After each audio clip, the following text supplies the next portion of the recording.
அன்பான இதயங்களுக்கு வணக்கங்க. இன்னைக்கு நாம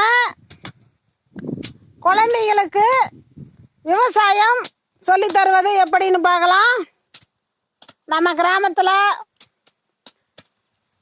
எல்லா வீடுகளும் விவசாயத்தை சார்ந்தே உள்ளது. குழந்தைகளுக்கு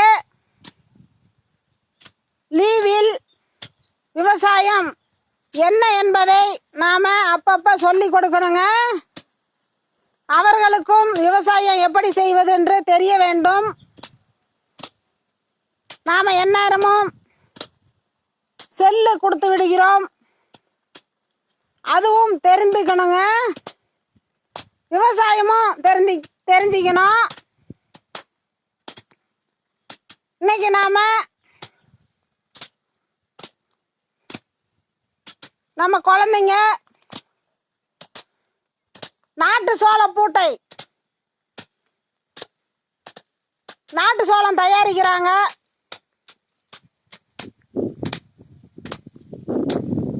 அவர்களுக்கும் எக்ஸசைஸ் கிடைக்கும்.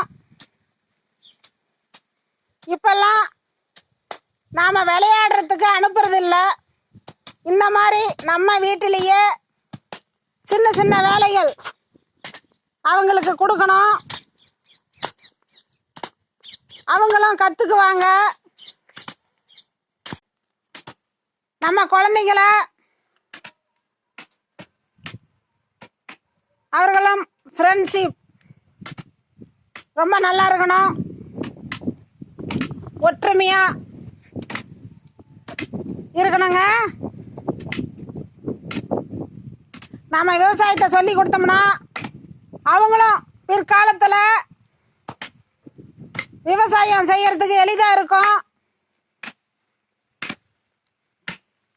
கிராமங்களில் ஆடு மாடுகள் விவசாயம் பண்ணியே தான் ஆகணும். அவர்களுக்கும் இதில் ரொம்ப இன்ட்ரெஸ்ட் வரும். அப்பப்போ அவர்களையும் ஃப்ரீயாக விடுங்க. அவர்களும் விவசாயத்தை பற்றி தெரிஞ்சுக்குவாங்க.